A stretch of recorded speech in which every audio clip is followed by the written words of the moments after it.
నా పేరు సుమలత. మాది చిన్న కుటుంబం.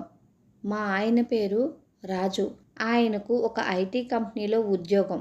మాకు 5 ఏళ్ల బాబు ఉన్నాడు. మేము చాలా సంతోషంగా ఉండేవాళ్ళం.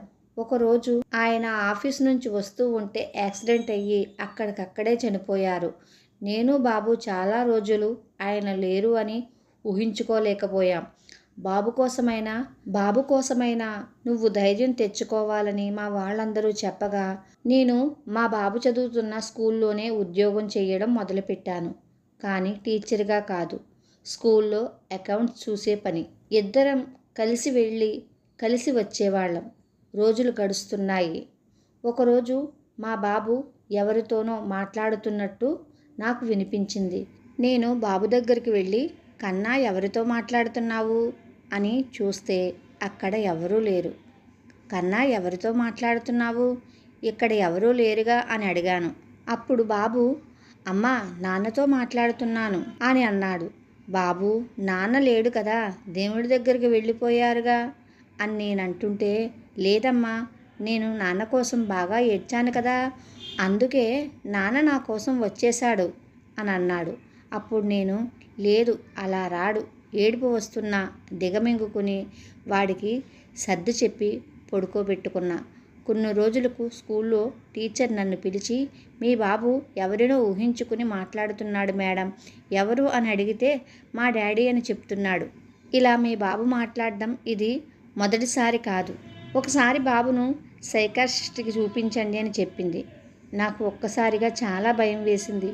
ఏంటి దేవుడా, కష్టాలన్నీ నాకే ఇస్తున్నావు. ఎంతో ఆనందంగా ఉండే టైంలో నా భర్తను తీసుకుపోయావు. నా కొడుకును చూసుకుంటూ బతుకుతూ ఉంటే వాడికి ఏదో సమస్య అని చెప్తున్నారు అని అనుకుంటూనే భయంతోనే డాక్టర్ దగ్గరికి తీసుకువెళ్ళాను. ఆవిడ చాలా ప్రశ్నలు అడిగారు. అన్నిటికీ జవాబు చెప్పాను. అప్పుడు ఆవిడ సింపుల్గా, మీ బాబుకు మెంటల్ ప్రాబ్లం ఉంది అని చెప్పారు. నాకు పై ప్రాణాలు పైనే పోయాయి. థెరపీస్ ఇవ్వాలి, యాక్చువల్లీ రిజల్ట్ ఏంటో తెలియాలిగా. మొదట ఎంఆర్ఎస్ఏ అని తీయించండి, ఇక ఏవేవో చెప్తున్నారు డాక్టర్సు. థెరపీస్కి ఎంత అవుతుంది అని అడిగాను. నెలకి 40,000 అలా చెప్పేసరికి నేను ఎక్కడి నుంచి తీసుకురావాలి, అంత డబ్బు నాకు వచ్చేదే 30,000. ఏడుస్తూ ఇంటికి వెళ్ళిపోయిన నేను, రాజు నన్ను వదిలి వెళ్ళిపోయావు, బాబుకు కనిపిస్తున్నావని చెప్తున్నాడు. డాక్టర్ ఏవేవో చెప్తున్నారు, ఏం చెయ్యాలో అర్థం కావడం లేదు. పోనీ డాక్టర్ చెప్పింది విని ట్రీట్మెంట్ చేయించడానికి నా దగ్గర డబ్బులు లేవు, ఎలాగా అని బాధపడుతూ ఉంటే నా ఫ్రెండు రాజీ వచ్చింది. దాన్ని పట్టుకుని ఏడ్చేసి విషయం అంతా చెప్పాను.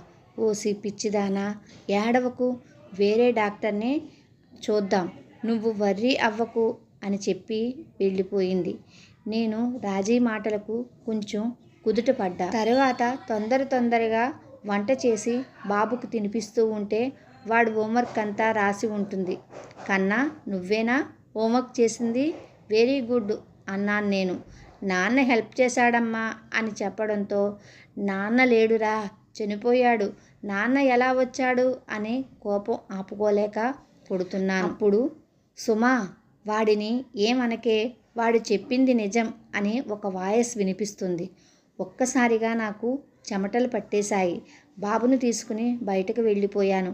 పక్కింటి ఆంటీ వాళ్ళను, ఆంటీ ఈ ఇంట్లో దెయ్యం ఉంది. అమ్మ దెయ్యం కాదమ్మా, నాన్న అని మా బాబు అంటాడు. ఏది, నన్ను చూడనివ్వు అంటూ మా ఓనర్ ఆంటీ, అంకుల్ ఇద్దరూ వచ్చి ఇల్లంతా చూశారు. ఎవ్వరూ లేరు. వెళ్ళి పడుకోండి. కొంచెం సేపటికి మెల్లగా లోపలికి వెళ్ళి పడుకున్నాను. ఓ రాత్రివేళ మళ్ళీ ఆ వాయిస్ వినబడింది. కళ్ళు గట్టిగా మూసుకుని బాబును పట్టుకుని అలానే పడుకుండిపోయాను. నెక్స్ట్ డే మా ఫ్రెండ్ రాజీతో కలిసి మా బాబును ఇంకో డాక్టర్ దగ్గరికి తీసుకువెళ్ళాం. ఆవిడ బాబుని చూసి చాలాసేపు మాట్లాడింది. నథింగ్ టు వర్రీ, బాబు వాళ్ళ డాడీని చాలా మిస్ అవ్వడం వల్ల అలా ఊహించుకున్నాడు. కొంతమంది పిల్లల్లో తల ముందు భాగం అంటే మాడు చాలా ఏళ్ల వరకు గట్టిపడదు. దీనివలన చనిపోయిన వాళ్ళు కనబడడం, పూర్వజన్మ జ్ఞాపకాలు వస్తూ ఉంటాయి. వన్ మోర్ థింగ్, ఇంత చిన్న ఏజ్లో ఎంఆర్ఐ స్కానింగ్ లాంటివి అనవసరంగా తీయించడం మంచిది కాదు. నేను ఒక మెడిసిన్ ఇస్తాను, 2 నెలలు వాడండి, ఇంకేం కనబడవు. మళ్ళీ 2 నెలల తర్వాత చెకప్కు రండి అని చెప్పగానే నేను ఊపిరి పీల్చుకున్నాను. డాక్టర్ ఇచ్చిన మందులు స్టార్ట్ చేశాను. వాడికి ఎవరూ కనబడడం లేదని చెప్పాడు. డాక్టర్ దగ్గరకు 2 నెలల తర్వాత తీసుకువెళ్ళా. అంతా చెక్ చేసి బాబు బాగానే ఉన్నాడు అని చెప్పడంతో ఆనందంగా ఇంటికి తిరిగి వస్తూ ఉంటే సడన్గా నాకు ఒకటి గుర్తుకు వచ్చింది. బాబుని నేను కొడుతున్నప్పుడు నాకు ఒక వాయిస్ వినిపించింది. ఇంతకీ ఆ వాయిస్ ఎవరిది? దీని గురించి డాక్టర్తో చెప్పడం మర్చిపోయాను. నిజంగానే రాజు ఆత్మ వచ్చిందా? ఫ్రెండ్స్, ఇది ఇవాల్టి స్టోరీ.